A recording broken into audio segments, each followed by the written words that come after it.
Halo, selamat datang di Bicara Bandar episode yang ke-20 bersama saya Arga dari Creative Trader.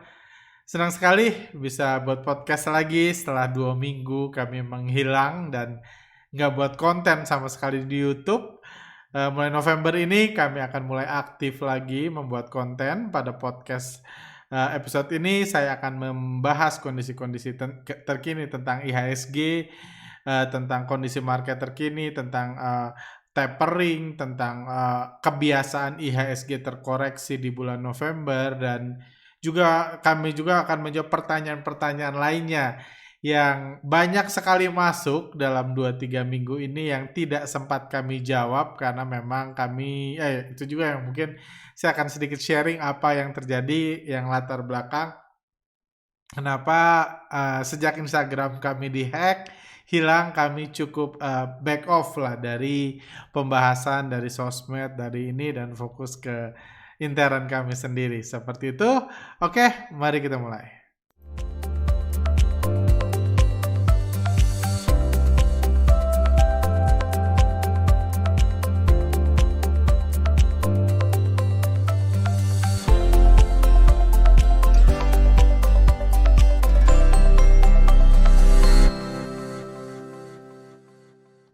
Oke, pertama sekaligus menjawab pertanyaan yang ada, ini dari X.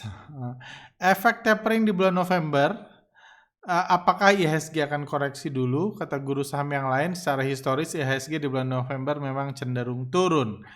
Sebelum menjawab, saya akan membahas dulu tentang dua hal yang mengatakan yang disampaikan di sini bahwa ada tapering. Memang di bulan November ini rencananya akan ada tapering. Apa itu tapering? Adalah pengurangan pencetakan, pengurangan subsidi lah sederhananya. Kalau Anda mau mempelajari lebih dalam silahkan, tapi intinya selama masa pandemik ini, sejak mulai pandemik ini memang Amerika terus disubsidi karena ekonominya runtuh. Ya hancur lah, ekonominya hancur karena pandemik, sama seperti ekonomi di luar negeri, di seluruh dunia karena pandemik. Dan karena ekonomi mulai pulih, rencananya subsidi itu nggak harus ke rakyat tapi ke banyak bisnis gitu, rencananya akan dikurangin, tapering, dikurangin kayak gitu. Itulah tapering. Jadi apakah itu bisa membuat IHSG turun? Itu adalah suatu imajinasi liar yang terkadang dimiliki oleh para komentator saham kayak gitu. Cuma tentunya orang Amerika subsidinya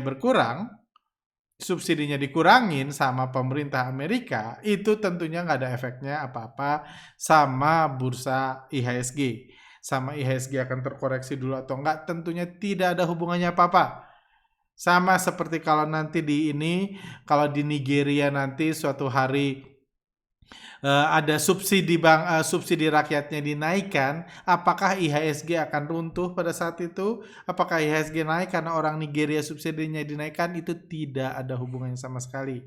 Sama seperti kalau misalnya bulan depan pemerintah mau ngasih BLT ke seluruh penduduk Indonesia, itu juga nggak ada hubungannya sama Dow Jones, sama harga BRI, sama harga Apple. Itu semua cuma kecap-kecap yang imajinasi liar. Jadi mudah-mudahan ini menutup ini, karena kembali lagi harga saham akan naik kalau ada bandar yang masuk, kalau ada yang hajar kanan, kalau ada inflow masuk.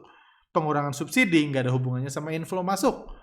Ini kalau asing masuk gila-gilaan seperti awal bulan Oktober, IHSG akan naik. Tapi apakah hubungannya sama pengurangan subsidi, tapering? Nggak ada. Karena uang yang masuk itu cukup uang yang ada dimasukkan. Kecuali pemerintah kebijakannya adalah, misalnya pemerintah Amerika akan menarik semua dana yang ada di luar negeri secara paksa dalam 1 bulan ke depan.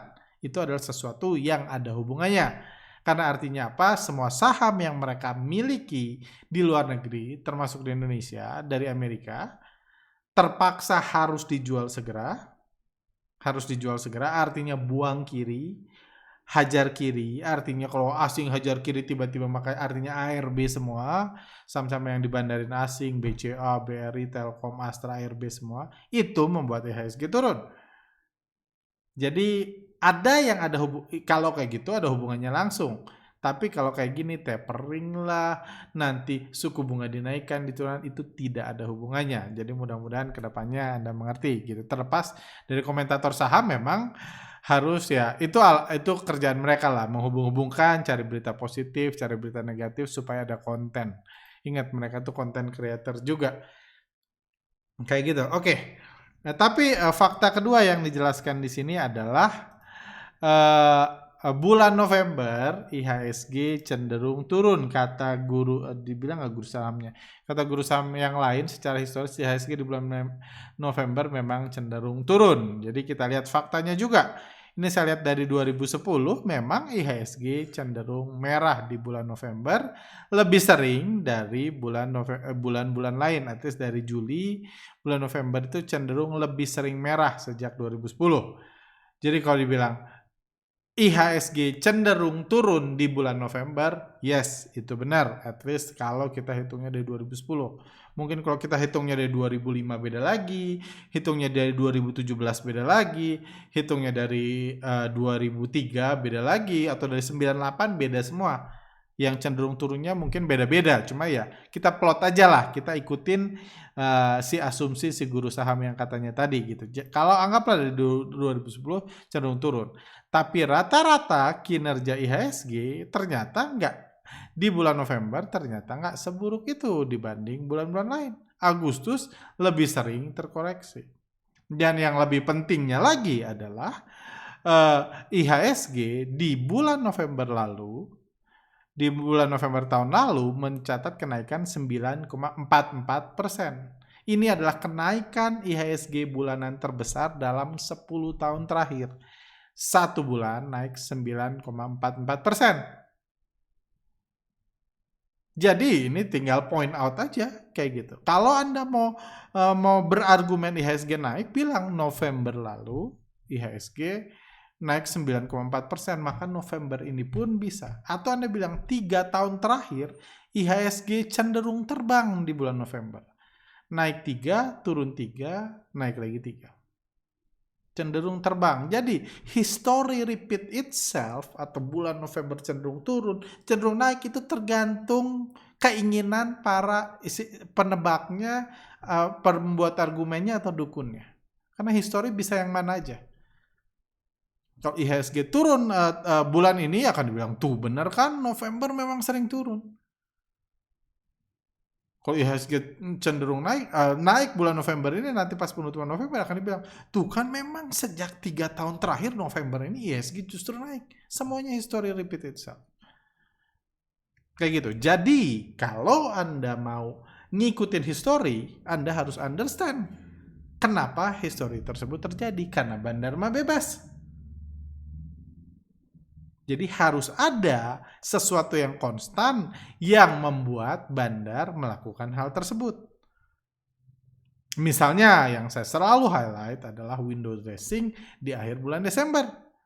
Karena ada hal konstan. Anda bisa nonton video bulan lalu atau nanti kami akan bahas lagi window dressing. Ada hal konstan yang membuat bandar perlu menggoreng harga di bulan Desember. Itu konstan, tiap tahun ada. Pertanyaannya, ada nggak hal konstan yang membuat bandar membanting harga di bulan November? Yang setiap bulan November selalu harga dibanting.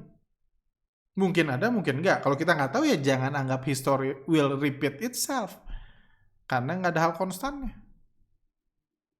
Kayak gitu. Jadi Anda harus tahu. Contohnya yang kami ikuti adalah kami ngikutin asing. Kenapa kami ngikutin asing atau ngikutin pergerakan bandar? Karena kami percaya hal konstan yang akan selalu berulang adalah ketika bandar beli di bawah, kalau dia mau hal konstannya adalah mereka untuk cari untung mereka harus jual di atas. Jadi mereka akumulasi di bawah, goreng ke atas, jual di atas. Akumulasi di 200, goreng ke 300, jual di 300. Itu konstan. Jadi dari situ Anda baru bergerak ke history repeat itself. Atau kalau tiba-tiba ngerasa, waduh, mulai tahun 2021 ternyata bandar itu pengennya rugi. Ternyata nggak pengen untung lagi ternyata bandar itu. Mereka pengennya rugi.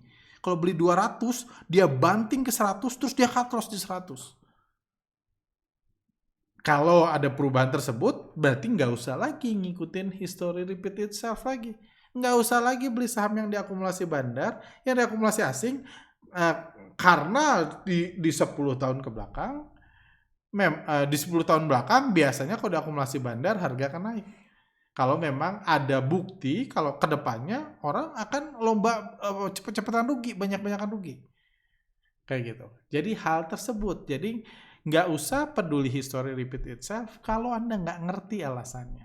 Kalau nggak ada hal konstan yang ini. Hal konstan contohnya history repeat itself. Kalau orang sakit parah dia akan ke dokter. Itu akan repeat itself. Kayak gitu. Dia akan ke dokter karena memang sampai detik ini memang dokter lebih capable menyembuhkan orang daripada dirinya sendiri yang sakit. Jadi Anda boleh ngomong history repeats itself dalam hal seperti itu.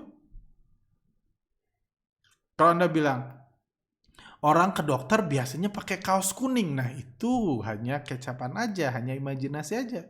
Walaupun mungkin benar, Pak, suatu hari ke dokter, di dokter Anda lihat. Wah ternyata dari 100 orang, 17 pakai baju kuning. Wah ternyata memang orang kalau ke dokter pakai baju kuning tanpa tahu penyebabnya. Itu cuma kebetulan doang. Itulah yang diangkat oleh para para statistiker atau para dukun saham atau para penarik garis penggunaan analisa teknikal kayak gitu. Jadi ya itu. Jadi kalau dibilang tapering nggak ada hubungannya. Kalau dibilang history tidak ada hubungannya. Kayak gitu. Jadi kalau Anda boleh berargumen naik, boleh berargumen turun, silahkan. Tapi yang pasti tidak ada hubungannya dengan apa yang akan dilakukan bandar di IHSG bulan November ini. Tapi kenapa banyak komentator saham menganggap IHSG akan turun? Kenapa kecap turun yang dipakai? Argumen turun yang dipakai jawabannya sederhana. Karena memang IHSG udah naik banyak dan berhenti naik. Udah itu cenderung dibanting. Makanya mereka buat alasan tapering lah. Ingat dulu alasan kita mikirin hutang perusahaan Cina, kita disuruh khawatir mikirin orang, sekarang mikirin tapering, mikirin history repeat itself di bulan November dan lain-lain karena memang feeling mereka bakal turun. Dan karena memang realitanya juga IHSG-nya sedang agak-agak digorengnya sedang berhenti dan mulai-mulai ada indikasi diturunkan asing. Kayak gitu. Tapi ingat yang saya selalu, terus apakah menurut saya akan turun?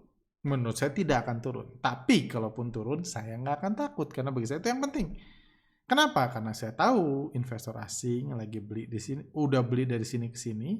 Dan sampai detik ini kita lihat 5 hari terakhir aja IHSG masih net buy 458 miliar.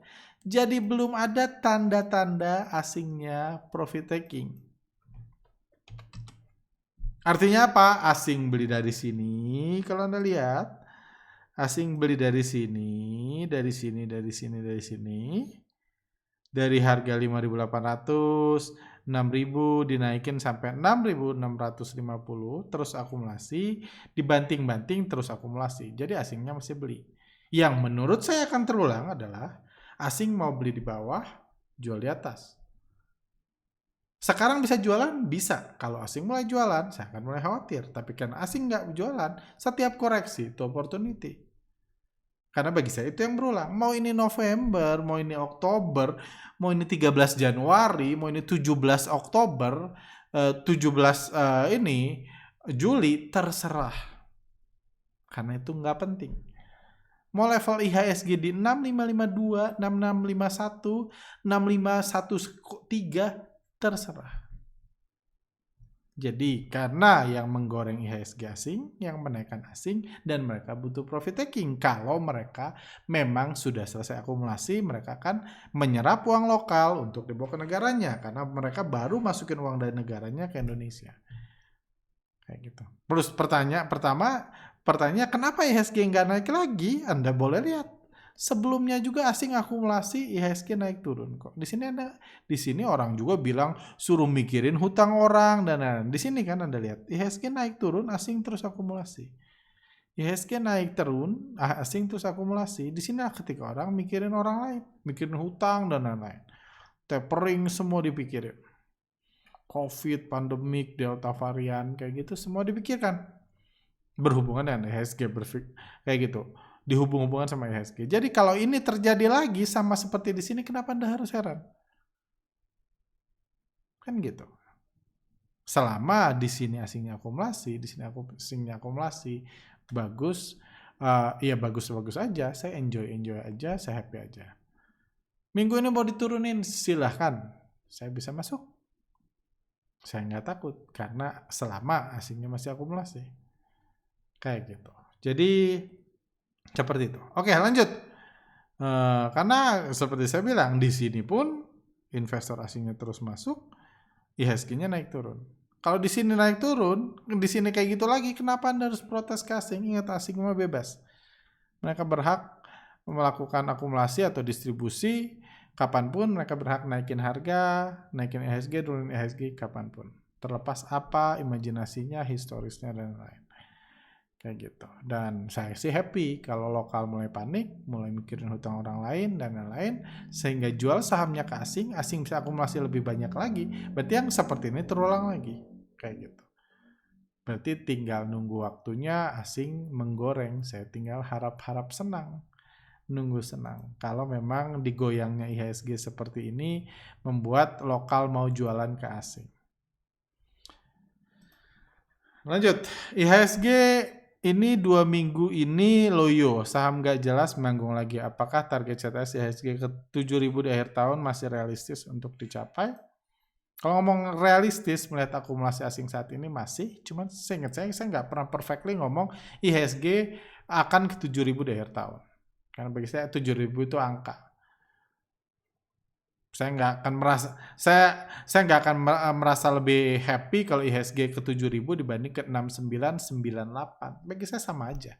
6995 bagi saya sama aja.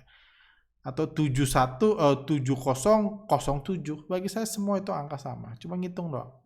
Nggak ada bedanya. Jadi ataukah sampai 7.000-nya di akhir tahun atau tanggal 27 Desember semua sama aja. Selama asing masih akumulasi di bawah, saya optimis naik, itu saya udah happy enough. Saya nggak usah takut-takut, saya bisa pegang saham sebanyak mungkin, berburu saham karena kondisinya kondusif. Selama asing bandar lokal atau asing akumulasi, kita masuk. Cuman, mungkin satu poin lagi adalah saham-saham nggak jelas manggung, itu juga yang kami highlight sejak ketika awal-awal saham blue chip mulai digoreng asing. Saya bilang ini cuma seasonal, cuma ganti giliran manggung aja. Dulu para fundamentalis udah sombong bilang, tuh kan saham busuk lu jatuh. Anda menjerumuskan dengan ngomong blusuk investing dan lain. Benar, fundamental gak pernah bohong. Saya cuma ganti gaya waktu manggung doang. Sekarang yang gak jelas naik lagi, ya gak apa-apa, cuma ganti manggung.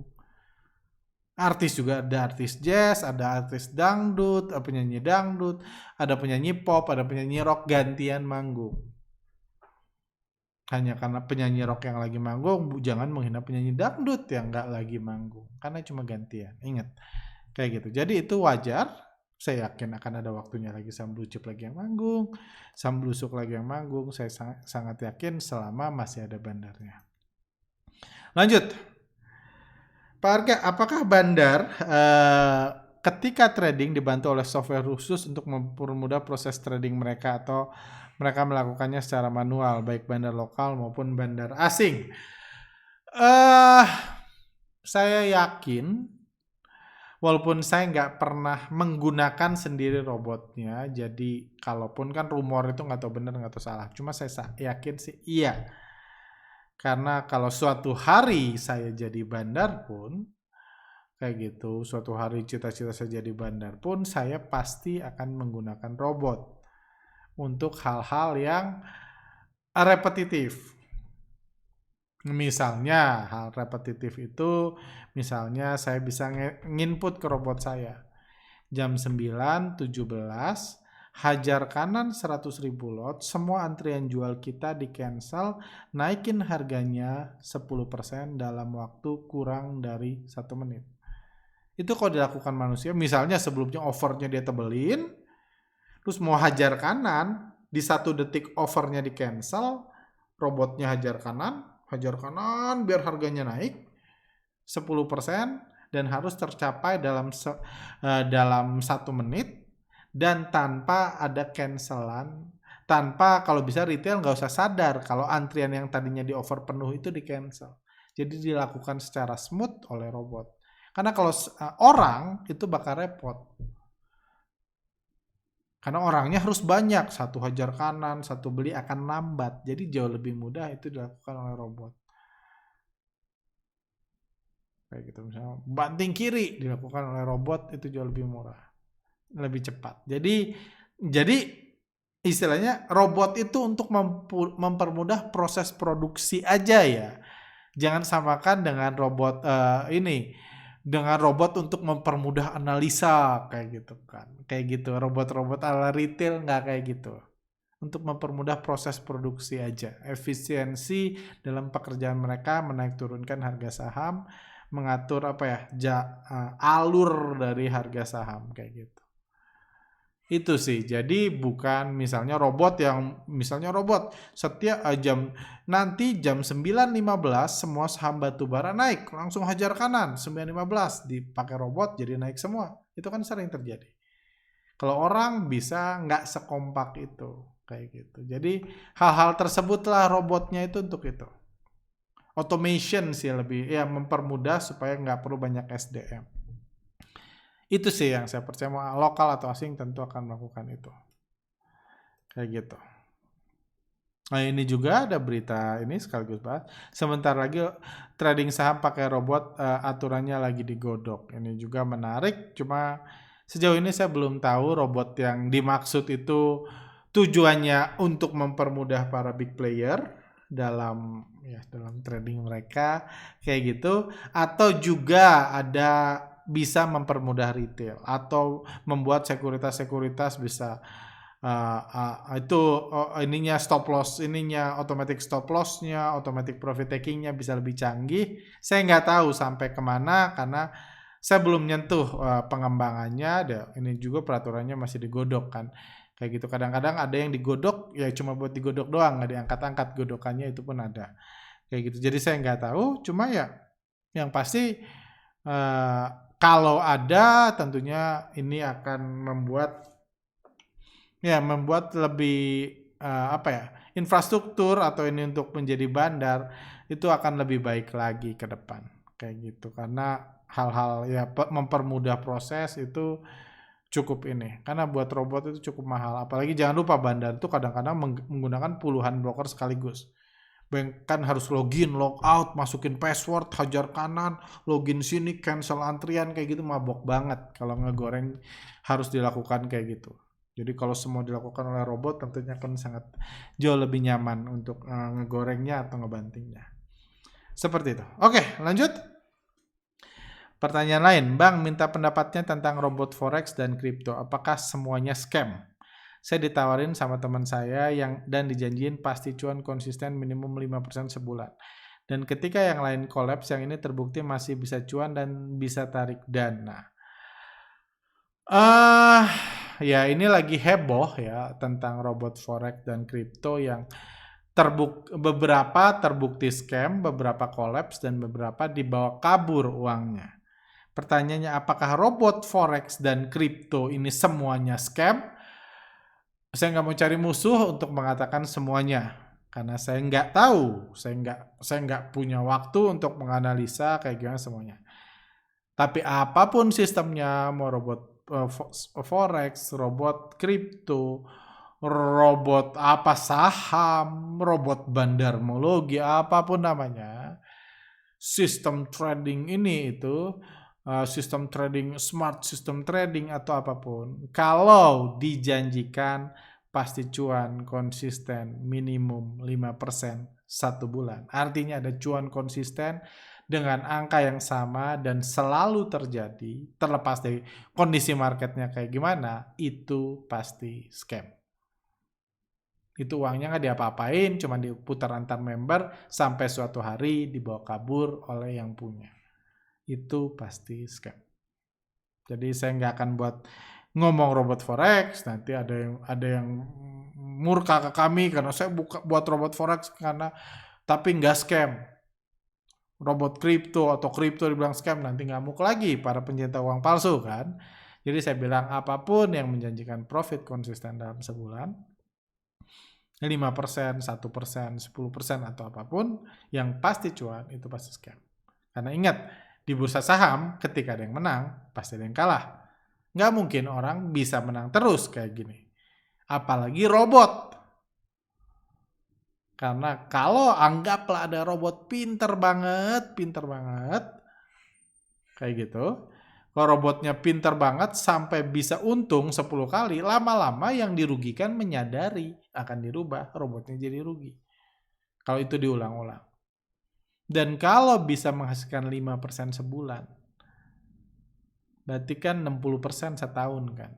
Anda pikir si marketingnya harus MLM, harus Zoom meeting di mana-mana, harus ngedatangin siapa-siapa, harus ngedatengin Anda, kayak gitu, nawarin yuk member get member supaya masuk, nanti untung 5% sebulan dijamin. Kalau memang sudah terjamin pasti untung 5% per bulan, itu nggak akan mereka lakukan. Mereka akan datengin BCA, bilang saya punya sistem setiap bulan untung 5%, setahun 60-70%. Saran saya, situ jual aja, pemilik BCA-nya tolong jual aja saham BCA-nya. Karena BCA aja untungnya nggak segitu dari aset kan. Jual semua, masukin ke robot saham, robot forex, robot kripto saya. Kayak gitu. Bayangin kalau orang terkaya di Indonesia setiap tahun naik 60%, setiap bulan naik 60% profitnya, Elon Musk sebentar aja kesusul. Kalau setiap tahun naik 60%, setiap tahun naik 60% akan kesusul, dilipat gandakan terus. BCA tutup, semua bisnis tutup. Ini udah pasti untung kok, ngapain jualan, ngapain kerja, semua tutup. Nah gitu. Jadi itu aja sih, saya nggak mau jelek-jelekin, nanti tambah banyak musuh kami.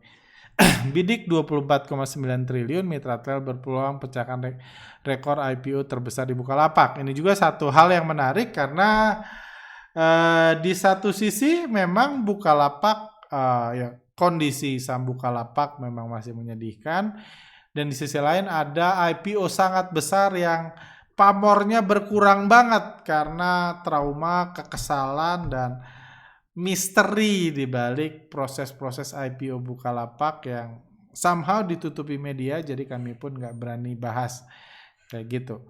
Cuma yang pasti kalau di tengah kesepian seperti ini, mereka berani IPO berarti at least ada standby bayarnya cukup banyak, dan harapan kita perusahaan sebesar Mitratel ini, kita tahu ini perusahaan sungguhan ya, Mitratel ini perusahaan sungguhan dengan bisnis sungguhan, dan sungguhan berpotensi ngasih profit 5, 10, 20 tahun ke depan. Jadi mudah-mudahan asing mau masuk di sini dan nggak ada trik-trik trik-trik Telkom untuk menjebak asing di situ. Harapan kita sih seperti itu, dan saya masih belum memutuskan, cuma ada kemungkinan saya pengen coba ikut walaupun sedikit di IPO Mitratel ini di pemesanannya kayak gitu.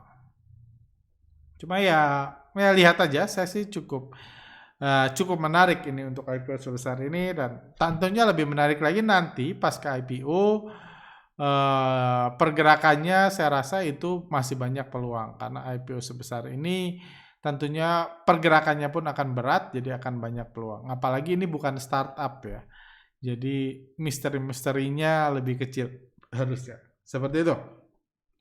Sedikit, ada puluhan, mungkin udah ratusan pertanyaan yang masuk tentang saham Buka.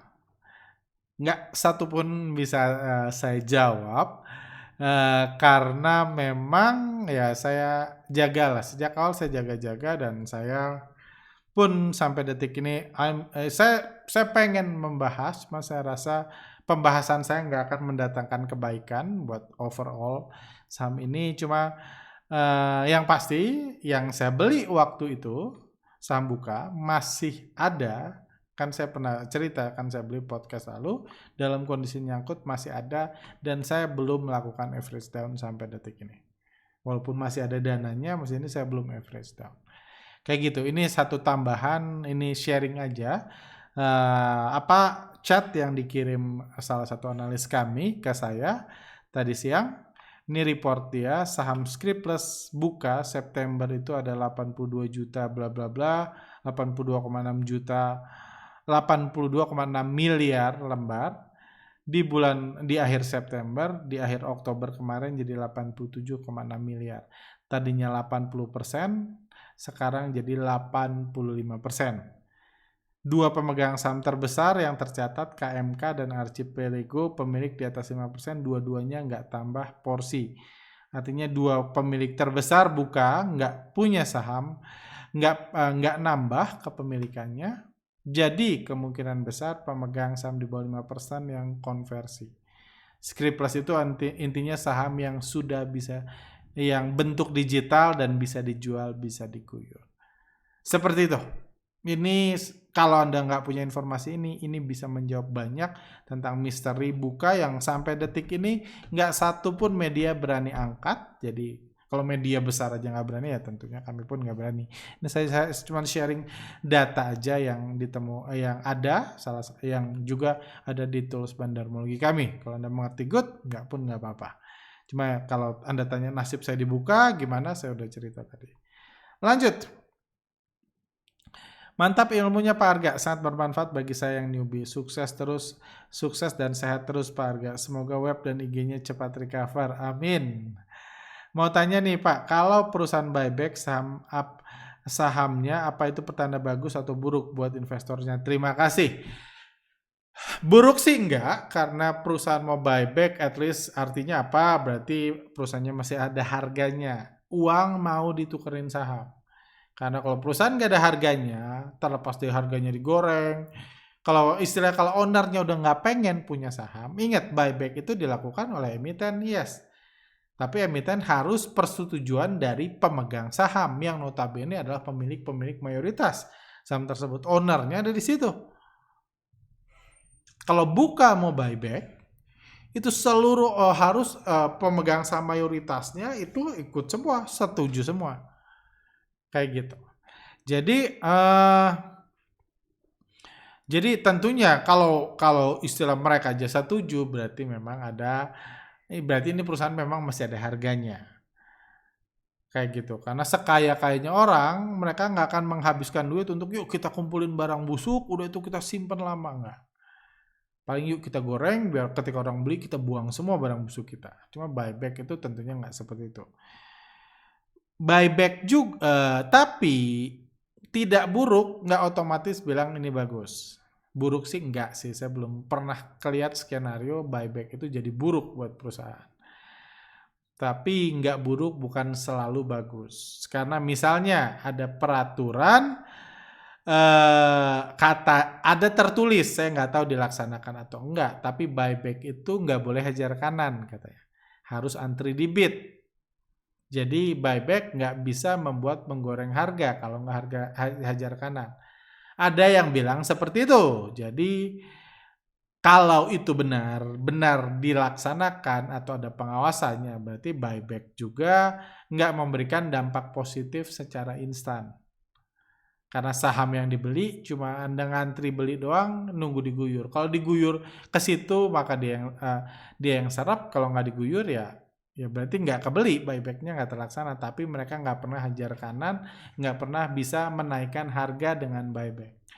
Kita ngomong purely aksi buybacknya ya, kayak gitu. Tapi at least kalau barang semakin sedikit di retail, tentunya itu baik, mempermudah pemegang saham mayoritas yang memberikan persetujuan terjadinya buyback untuk menggoreng after itu 6 bulan kemudian, setahun kemudian, at least mempermudah. Jadi nggak buruk, saya belum pernah dengar ada skenario buyback yang buruk buat sahamnya, buat harga sahamnya, tapi nggak selalu bagus. Ada yang udah buyback kayak berhenti kayak gitu, nggak kemana-mana lagi, tapi nggak jelek. Seperti itu, pertanyaan yang bagus, mudah-mudahan bisa jadi wawasan.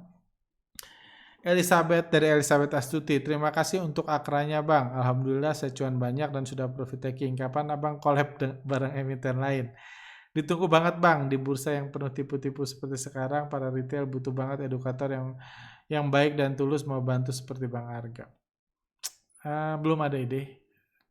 Kalau nggak salah ini sudah dijawab di podcast sebelumnya. Cuma ya kalau belum ada rencana, udah beberapa emiten ngubungin, cuman ya enggak, seperti saya bilang, saya Akra ini saya yang mengajukan ke direksi, yuk kita buat konten bareng, saya punya ide, situ punya news, punya berita, punya kepentingan, konten bareng, jadi win-win solution at least bagi saya dan dia.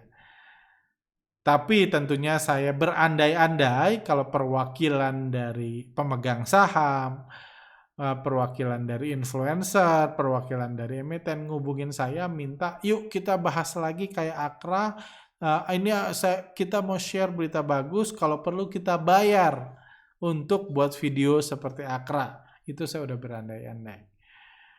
Kalau udah kayak gitu, karena mungkin sampai detik itu bandarnya belum distribusi, jadi saya belum melihat. Tapi bisa aja setelah saya promote, bandarnya langsung ngeguyur.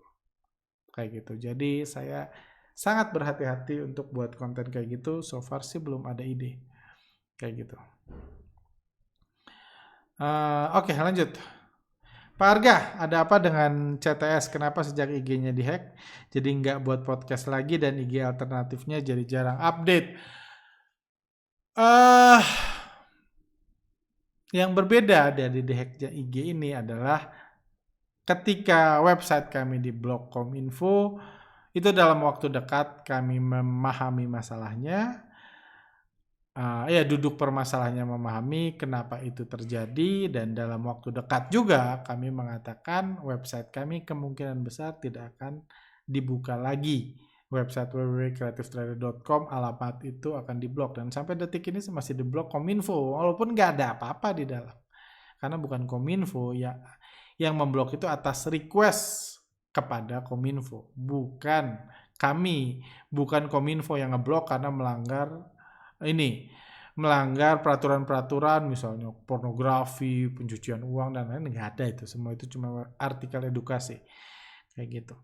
Itu kalau website. Cuma IG ini kami sampai detik ini nggak tahu. Kalau kami salah menyinggung big player, menyinggung di tulisan yang mana di IG, saya nggak tahu. Apa ada kan teori ini pasti diserbu para pencinta uang palsu, para hackers?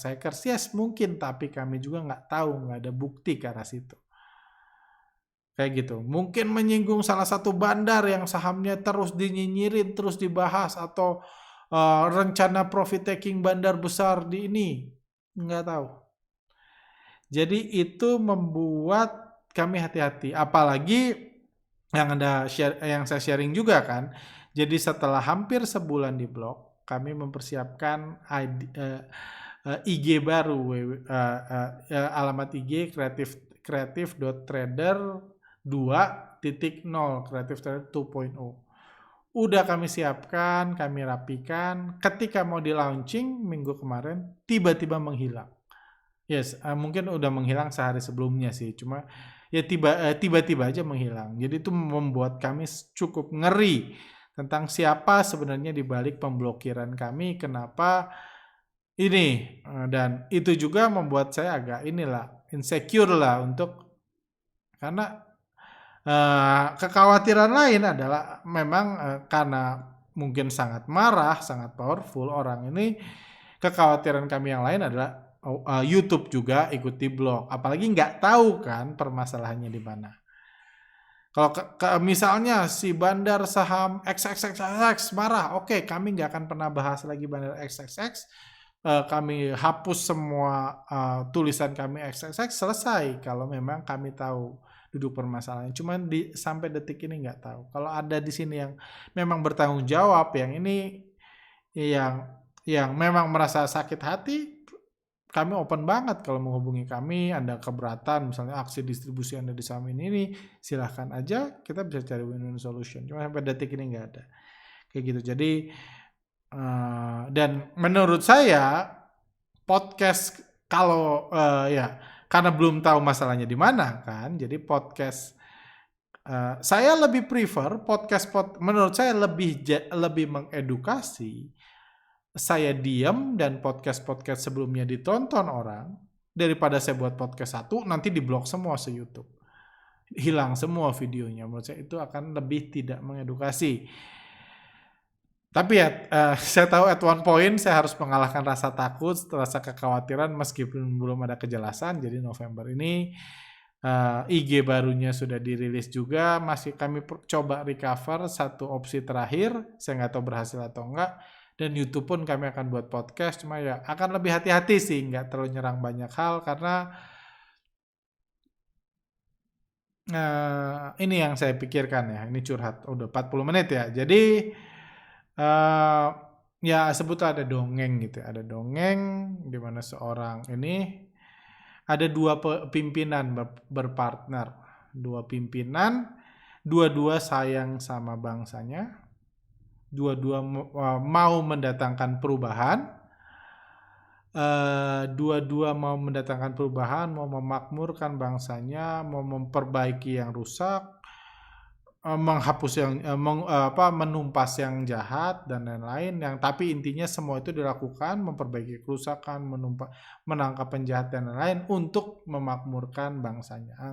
Jadi al kisah ada dongeng, ada dua pimpinan, dua penguasa, dua orang yang bersahabat, punya visi yang sama, dan mereka bekerja sama. Cuma karena nasib memisahkan mereka, akhirnya mereka nggak bekerja sama lagi, mereka memimpin dua negara yang berbeda. Dua kerajaan yang berbeda. Satu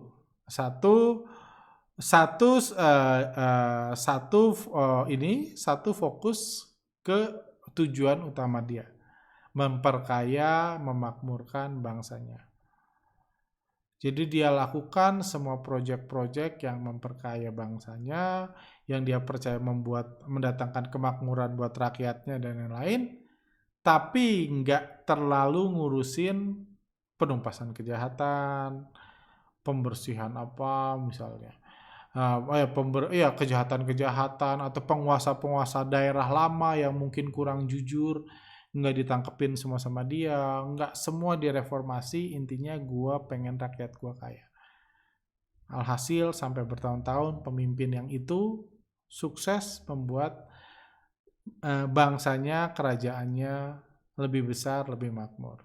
Itu satu pemimpin. Pemimpin satu lagi, temennya, dia juga dapat kekuasaan, dia menumpas semuanya. Dia membangun, kalau ada penjahat-penjahat semua ditangkepin, penguasa-penguasa lama yang nggak jujur, nggak adil ke rakyat semua ditangkepin, ditumpas, sistem dibuat dan lain-lain. Di satu sisi rakyatnya jadi makmur, hidup lebih baik, tapi di sisi lain musuhnya murka semua. Dan karena musuhnya murka menyatukan kekuatan, akhirnya menggulingkan kerajaan tersebut. Kayak gitu, menggulingkan kerajaan tersebut, akhirnya dia pun terpaksa digulingkan, dan karena digulingkan, dia berhenti berbuat kebaikan untuk kerajaannya, untuk bangsanya, untuk warganya. Karena sudah digulingkan, kekuasaannya nggak di dia lagi. Itu dongeng yang mungkin Anda ngerti maksud saya siapa dan siapa, cuma ya itu dongeng lah. Dan cuma dari situ saya belajar bahwa ya semakin belajar bahwa ya tujuan saya di sini mengedukasi. Tujuan saya mengajarkan, dan yes memang ada banyak kejahatan, banyak kebohongan, banyak hal-hal yang rasanya ingin saya luruskan atau ingin saya kasih tahu, ini buka topengnya dan lain-lain. Cuma saya sadar juga kalau saya terlalu agresif, nanti saya jadi pemimpin yang kedua. Terlalu banyak musuh, terlalu banyak serangan, ujungnya malah edukasinya malah berhenti, seperti yang terjadi 2 minggu terakhir. Edukasinya malah cenderung berhenti, dan saya berhenti. Tujuan utama saya mengedukasi berhenti karena saya terlalu fokus nangkepin penjahat. Terlalu fokus ngasih tahu tuh orang jahat, gawat kayak gitu. Kalau berhenti, menurut saya lebih rugi. Jadi mungkin kedepannya saya akan sedikit lebih smooth. Saya akan coba sedikit lebih smooth, lebih hati-hati supaya penjahat itu musuh saya berkurang lah. Yang nggak suka sama CTS karena mengabarkan realita jadi berkurang. Karena tujuan saya adalah mengedukasi Anda. Sebenarnya tujuan saya cuma itu, mengedukasi Anda. Saya nggak mau ngancurin bisnis siapapun, kayak gitu. Cuma seringkali karena ada rantai makanan kan, gitu. Kalau saya mengedukasi kalangan paling bawah, rantai makanan paling bawah, tentunya itu bisa merugikan yang atas. Jadi memang itu yang agak susah kan, kayak gitu. Nah, misalnya saya ngasih tahu jangan ke situ, di situ banyak ular, kayak gitu. Ular akan marah karena gara-gara lu ngasih tahu nggak ke situ, gua nggak ada makanan, kayak gitu.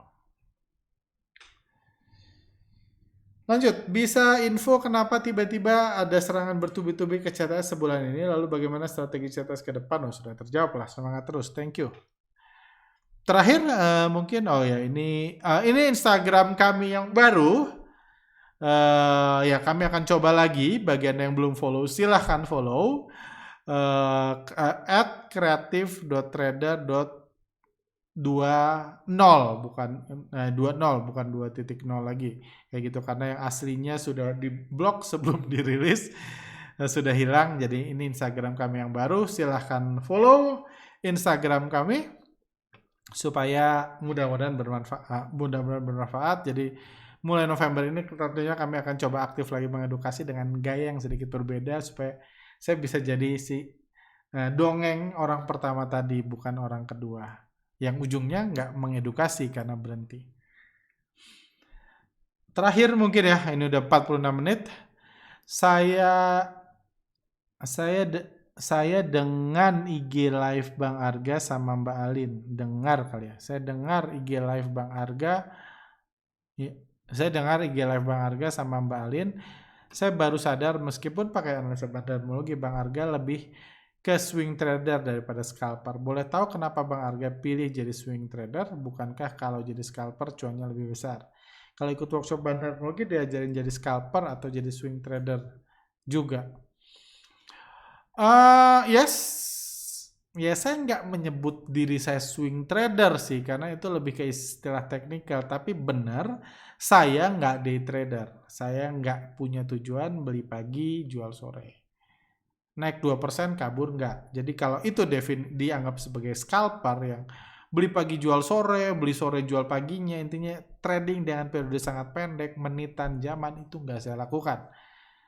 Saya nggak akan lagi beli saham kalau tujuan saya cuma nyimpan 5 menit, 1 jam, 2 jam, nggak. Kalau saya nggak percaya sahamnya bisa naik banyak dan saya bisa simpan seminggu, 2 minggu, 3 minggu, saya nggak beli sahamnya.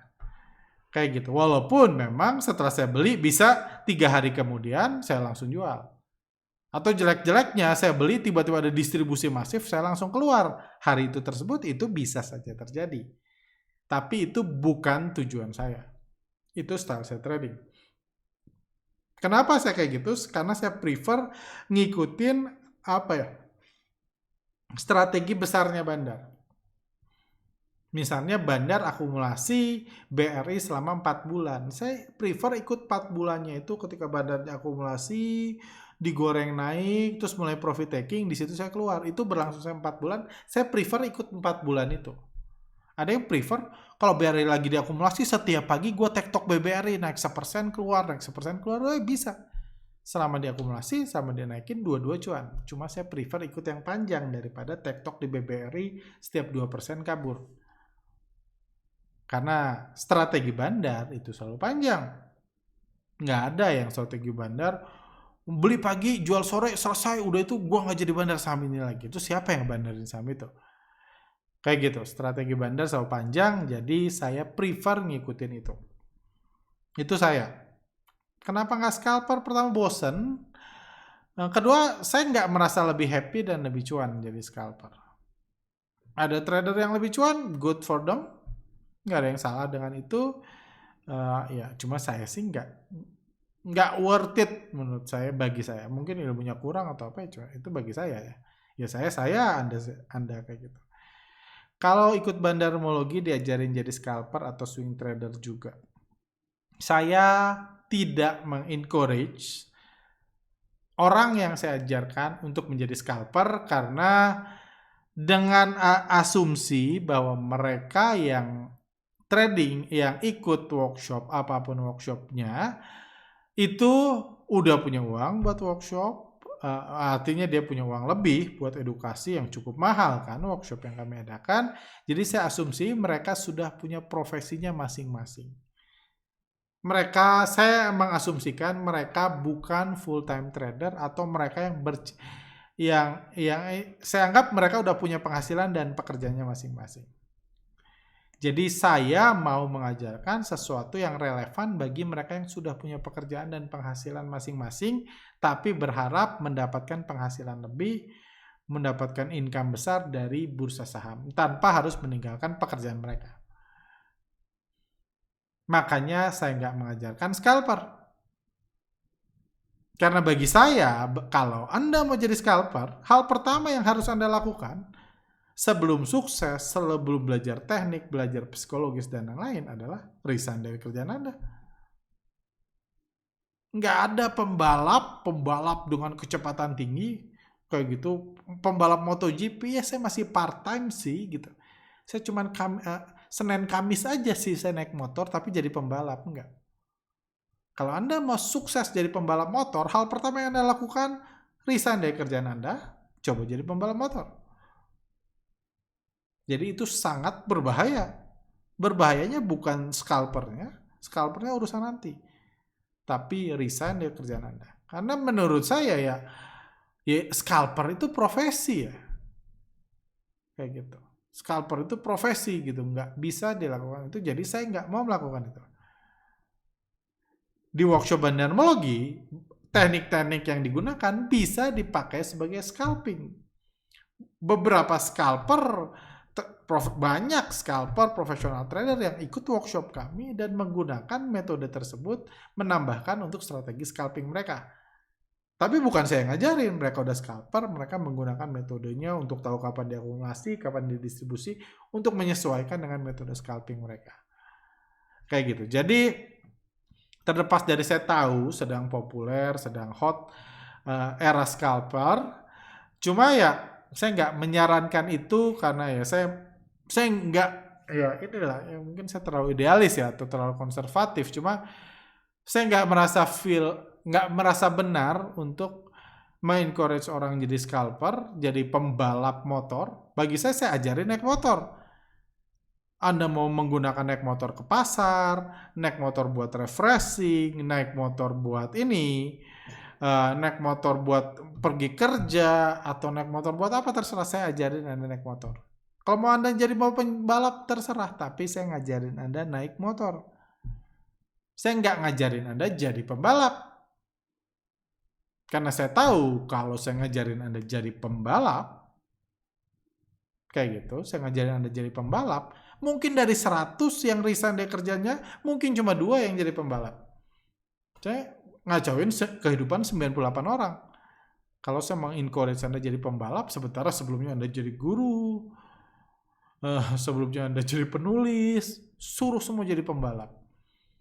Jadi saya nggak berani seperti itu, walaupun saya yakin akan ada yang sukses. Karena menurut saya, bisa naik motor aja bisa dapat gain-nya kok. Guru kalau bisa naik motor akan ada hal positif yang dia dapatkan. Penulis kalau bisa naik motor ada hal positif yang dia dapatkan. Apapun profesinya tanpa harus resign. Jadi itu alasan saya. Kalau Anda mau jadi scalper, itu hak Anda. Tapi menurut saya ya itu kayak pembalap. Asal Anda tahu resikonya, Anda boleh jadi scalper, good luck. Kayak gitu, silakan aja. Semoga Anda orang yang cocok untuk itu. Oke, itu aja mungkin buat podcast kali ini. Thank you sudah mendengarkan. Mohon doanya supaya kedepannya konten-konten dari CTS ini bisa tetap aman, ada perlindungan, dan kami bisa menemukan solusi untuk masalah yang masih kami hadapi saat ini. Thank you, sehat selalu. Kalau Anda punya pertanyaan, silahkan masukkan di kolom komentar. See you next time.